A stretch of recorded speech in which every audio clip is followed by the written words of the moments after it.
Shalom Alaikum, Katkitsen dan seluruh penonton kanal YouTube Katkit Katekese Sedikit. Beberapa waktu yang lalu saya nonton Mens Rea. Wah, bagus, lucu sekali. Selamat untuk Mas Panji Pragiwaksono telah menampilkan tontonan yang keren dan bagus. Karena itu pula saya kemudian nonton video putbal putar balik oleh Mas Panji. Apakah ini sebagus Mens Rea? Hehehe, ya. Saya nonton bahwa Mas Panji menghadirkan seorang pakar yang luar biasa. Namun beberapa kesan yang muncul, yang pertama dalam pembicaraan dengan pakar itu terjadi pencampur adukan Nabi Isa dengan Tuhan Yesus Kristus. Saran saya kepada siapapun, gak hanya Mas Panji dan pakar-pakar lain, suatu kali kalau membahas Nabi Isa dan Tuhan Yesus Kristus, ya sudah, beda-beda saja. Nabi Isa versi agama Islam, Tuhan Yesus Kristus versi agama Kristen. Ya sudah, itu A, itu B, lalu berbeda. Demikian saja, cukup, tidak perlu dicampur adukan kedua info itu. Yang kedua, kesan yang muncul dari nonton acara putar balik itu info narasumbernya salah-salah. Nah, berikut ini ada 17 cacat data yang disampaikan oleh pakar dalam video tersebut.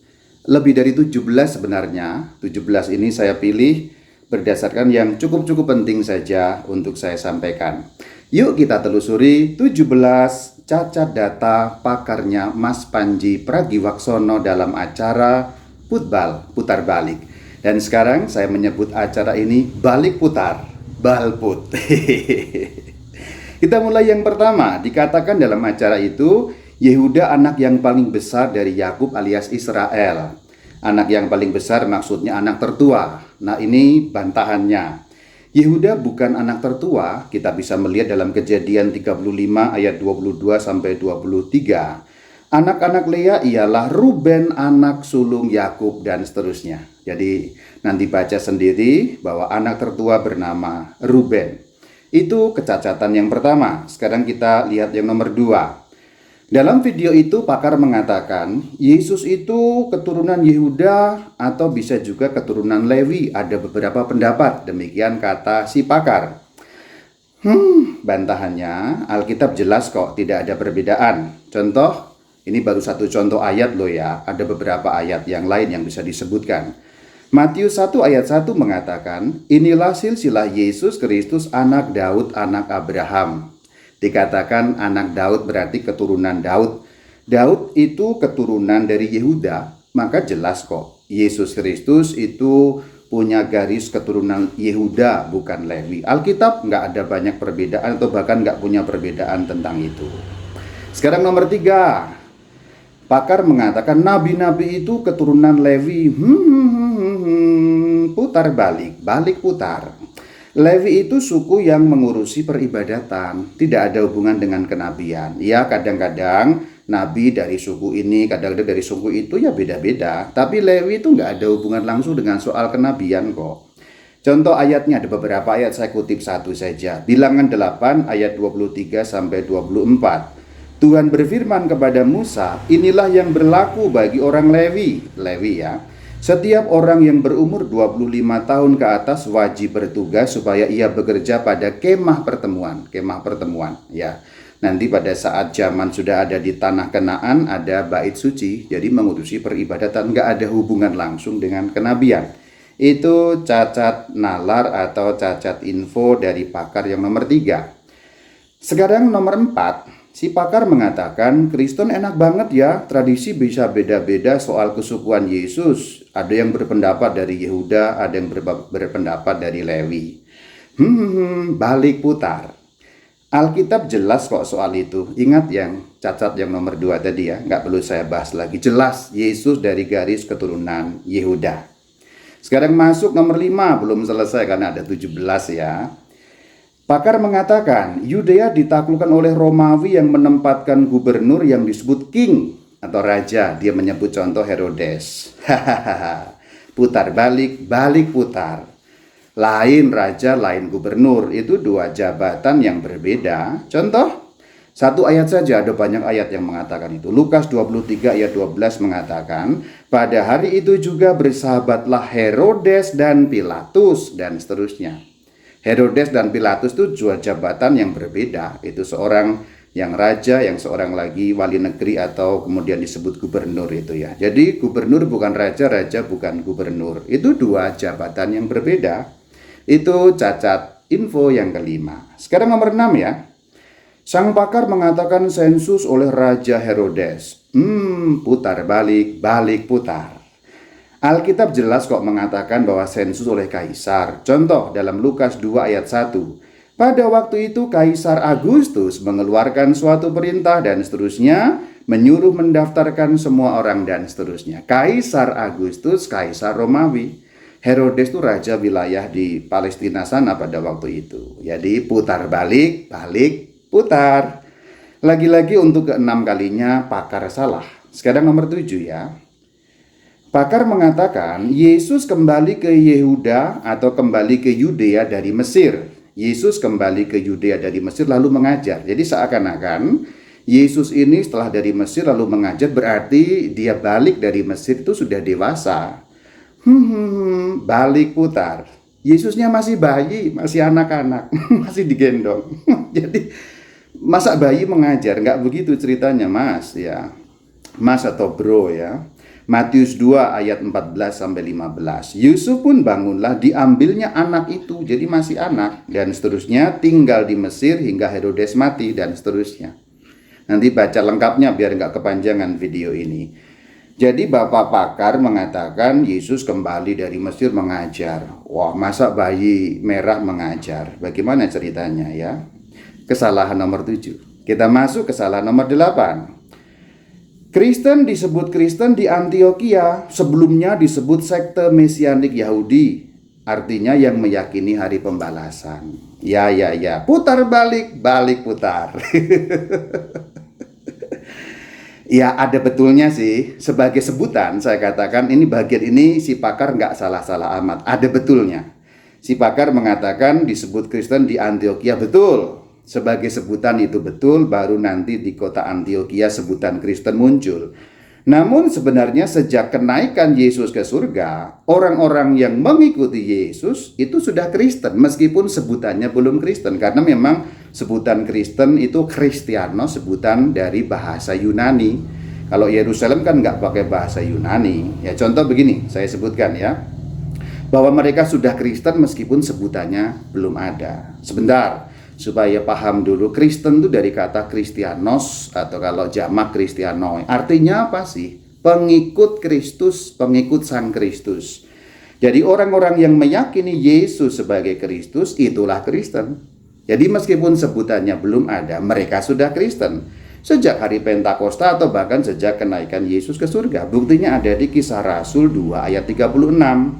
Ini Petrus mengatakan, jadi seluruh kaum Israel harus tahu dan seterusnya, Yesus yang kamu salibkan itu menjadi Tuhan dan Kristus. Jadi Yesus itu Tuhan, Yesus itu Kristus. Ya artinya mereka sudah Kristen meskipun sebutannya belum ada. Lagi pula, di Antioquia itu mereka juga bukan menyebut dirinya kok. Itu sebutan dari orang-orang luar.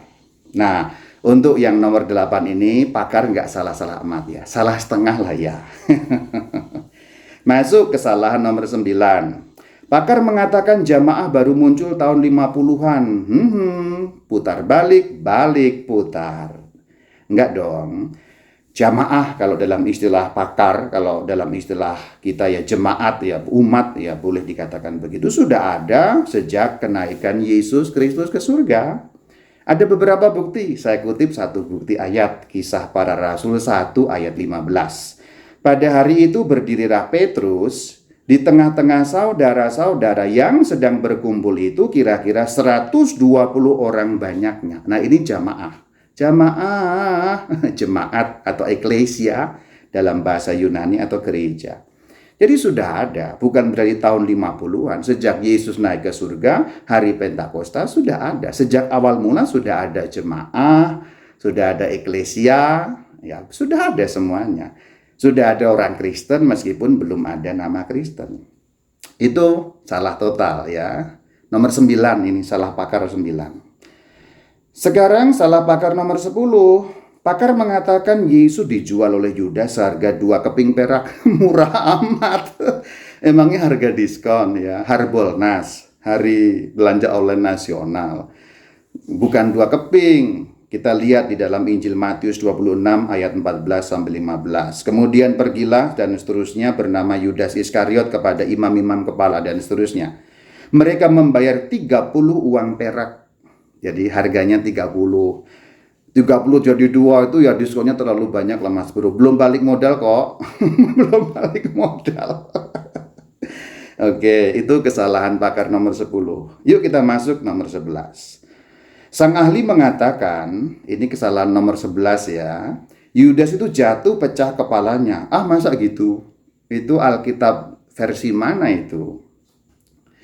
Kalau kita membaca dalam Kisah Rasul 1 ayat 18 dikatakan Yudas dan seterusnya, ia jatuh tertelungkup dan perutnya terbelah. Jadi yang pecah perutnya bukan kepalanya. Oke.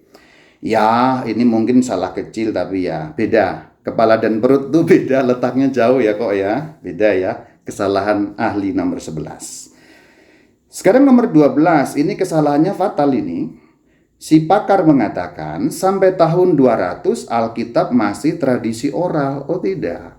Penelitian jelas, dalam kesimpulan para ahli jelas, Injil Markus sudah jadi pada tahun 70 Masehi. Jadi memang tradisi oral atau tradisi lisan ada kira-kira 20-an tahun barangkali, terus kemudian mulai ditulis tahun 50-an itu sudah ada tulisan, yaitu surat pertama Tesalonika. Injil memang belum, baru kemudian Injil tahun 70, Injil yang pertama Injil Markus. Jadi kalau mengatakan sampai tahun 200-an Alkitab masih tradisi oral, ya salah besar. Tulisan pertama dalam Perjanjian Baru surat Tesalonika itu tahun 50. Jadi sudah sangat dekat dengan sumbernya. Ini kesalahan nomor 12. Kalau ini salah fatal ini. Nomor 13 juga salah fatal, barangkali kekurangan pengertian ya. Sang pakar menyebut King James Version. Jadi King James, lalu ada macam-macam beberapa hal disebut tentang King James. Intinya tentang Alkitab. Jadi pakar mengatakan King James mengorganisir pembuatan Alkitab. Wah, ini salah pengertian. King James nggak pernah mengorganisasi pembuatan Alkitab. Yang ada itu terjemahan Alkitab. Beda loh ya. Alkitab dan terjemahan Alkitab itu dua hal yang berbeda. Nah itu tolong Bapak pakar tahu perbedaannya. Kalau belum tahu nih saya kasih tahu ya. Putar balik, balik, putar. Itu nomor 13 ya. Sekarang nomor 14. Ahli mengatakan Yesus tidak dakwah kepada orang-orang non-Yahudi. Masa begitu? Alkitab punya data loh ya. Ada 2 ayat yang menyatakan. Ada beberapa tapi saya sampaikan 2. Yang pertama di Markus 7 ayat 26. Markus 7 ayat 26. Perempuan itu seorang Yunani bangsa Siro-Venesia. Ia memohon kepada Yesus dan seterusnya. Ini perjumpaan Yesus dengan seorang perempuan bangsa Yunani dari Siro-Venesia. Jadi nggak hanya orang Yahudi kan. Masih ada lagi Yohanes 12 ayat 20 sampai 21.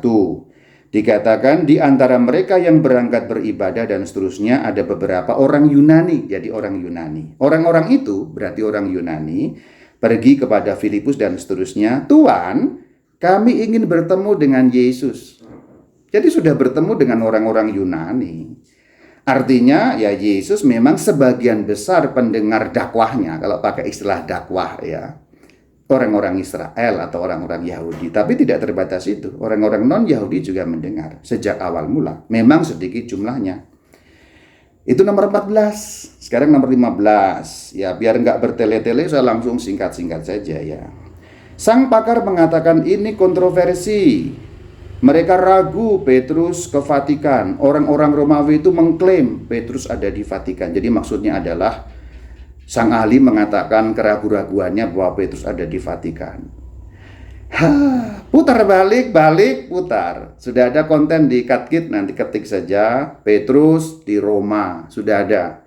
Itu ada banyak bukti-bukti sejarah dan historis juga dari tulisan para bapak gereja. Gereja mula-mula nggak pernah punya keraguan bahwa Petrus itu sampai di Roma dan wafat di kota Roma. Nggak pernah ada yang ragu-ragu. Hanya kamu barangkali ragu-ragu karena nggak pernah baca sumbernya aja. Nanti silahkan ketik di konten katkit Petrus di Roma. Ada buktinya dari para bapak gereja dan buka bukti-bukti arkeologis ada. Itu 15 ya. Sekarang nomor 14. Wah, ahli ini kayak ngerti banget nih, padahal nggak ngerti juga nih. Si ahli mengatakan 4 keuskupan besar. Ya, dia menyebut Alexandria, Konstantinopel, Yerusalem, Antioquia. Betul, ada 4 keuskupan besar, tapi sebenarnya 5. Makanya disebut pentarki. Ya. Lalu ahli mengatakan Roma datang belakangan. Jadi yang malah pertama itu Alexandria, Konstantinopel, Yerusalem, Antioquia. Roma datang belakangan. Putar balik, putar. Justru Roma itu sejak awal mula. Rasul Paulus sampai ke Roma. Rasul Petrus sampai ke Roma. Bahkan gereja mula-mula sebelum skisma-skisma terjadi, itu nggak pernah ada keraguan bahwa Roma itu primus inter pares. Yang pertama dari yang setara. Nah itu nanti silakan juga klik itu ya. Petrus di Roma itu nyambung dengan kesalahan nomor 15 tadi. Jadi ahli tadi mengatakan 4 keuskupan besar. Penta itu artinya 5, Bang ahli. Penta. Istilahnya dalam zaman kuno itu pentarki, pentaarki. Penta itu 5 ya. Bukan 4. Ya, jadi Anda kayak ahli tapi ya sangat ahli ternyata ya. Sangat ahli untuk ngarang. Putar balik, putar. Jadi lama-lama memutar balikan fakta. Jangan-jangan nanti lama-lama begitu. Itu nomor 16. Sekarang nomor 17. Terakhir berarti ya. Tapi nanti saya punya satu tambahan jadi 18. Sang ahli mengatakan murid-murid Yesus manggilnya itu guru. Belakangan setelah disalib baru dipanggil Tuhan. Ah masa begitu? Masa memanggil Tuhan tuh setelah Yesus disalib? Berarti pada saat ketemu awal manggilnya apa? Guru. Ya betul, kadang-kadang guru, kadang-kadang rabi, tapi juga tidak sekali dua kali memanggil Tuhan. Ada banyak ayat Alkitab. Saya beri satu contoh deh. Nanti ada banyak lain kan menghabiskan waktu. Saya beri satu contoh aja di Matius 8 ayat 23 sampai 25. Saya bacakan agak lengkap yang ini. Lalu Yesus naik ke dalam perahu dan murid-muridnya pun mengikutinya. Sekonyong-konyong mengampuklah angin ribut di danau itu sehingga perahu itu ditimbus gelombang tetapi Yesus tidur. Maka datanglah murid-muridnya. Jadi ada murid-murid dan Yesus membangunkan dia. Maksudnya Yesus katanya. Siapa yang berkata? Murid-muridnya. Apa perkataannya? Tuhan, tolonglah kita binasa. Saya ulangi. Murid-murid berkata, Tuhan. Tuhan itu dalam bahasa Jawa, Gusti. Ya. Ini sebenarnya bisa dibahas dan saya juga pernah membahasnya. Istilah Tuhan, Tuan, Gusti ini repot ya. Ini memang menjadi kesulitan tersendiri ya. Nanti kamu klik saja Tuhan, Tuan, yaitu pembahasan yang lain lagi. Karena ini rumit karena soal kebahasaan. Jadi penyebutan Gusti untuk Yesus ya biasa aja. Di Jogja ada banyak Tuhan kok. Putar balik, putar. Ya di Jogja memang ada banyak Tuhan, di Solo juga Tuhan dalam arti Gusti. Pangeran-pangeran, bangsawan itu juga disebut Gusti. Biasa aja. Ini persoalan kebahasaan. Simpelnya dalam bahasa Indonesia itu dibedakan Tuan dan Tuhan. Itu persoalannya di situ. Oke ya, lain kali saya bahas atau beberapa sudah sedikit-sedikit saya bahas. Nanti ketik aja katkit Tuhan dan Tuan, sudah ada itu. Jadi ingat sekali lagi ya, di Jogja ada banyak Gusti. Benar, di Solo juga ada banyak Gusti. Putar balik, putar. Makin lucu. Oke, sudah 17 ya? Ya, sudah habis. Tapi ada satu terakhir, saya nggak beri nomor. Nah, di sini sang ahli mengatakan, kenapa Nabi Isa yang turun? Ini yang dimaksud adalah pada saat hari kiamat, dalam keyakinan Kristen juga demikian, bahwa Yesus Kristus Tuhan akan turun ke bumi. Itu yang disebut kedatangan yang kedua atau parusia. Oke, karena sejak awal sang ahli menyamakan Nabi Isa dengan Yesus, ya pertanyaan kenapa Nabi Isa turun itu juga bisa disamakan dengan kenapa Yesus Kristus yang turun nanti pada akhir zaman. Ya, sang pakar mengatakan saya nggak tahu, lalu dia mulai mengarang bebas. Tapi pada dasarnya tetap nggak tahu sebenarnya, dan itu diakui dalam video di tempatnya Mas Panji itu. Pakar nggak tahu, tapi saya tahu. Saya tahu persis kenapa Yesus Kristus akan datang kedua kalinya pada saat akhir zaman dan saat parusia. Saya tahu. Kalau Anda belum tahu, termasuk Anda Bapak Pakar, saya kasih tahu. Ada beberapa ayat, tapi saya sebutkan 2 ayat saja. Yang pertama Wahyu 22 ayat 13. Aku, ini yang Anda sebut Nabi Isa atau Yesus. Yesus, aku adalah Alfa dan Omega, yang pertama dan yang terkemudian, yang awal dan akhir.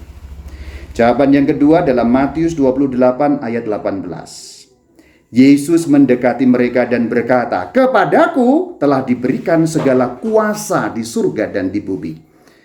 Jadi kenapa Yesus yang turun? Karena Yesus punya kuasa di surga dan di bumi. Sebab dia bukan manusia biasa, dia sungguh Allah, sungguh manusia, atau lebih tepatnya Sang Firman yang menjadi manusia.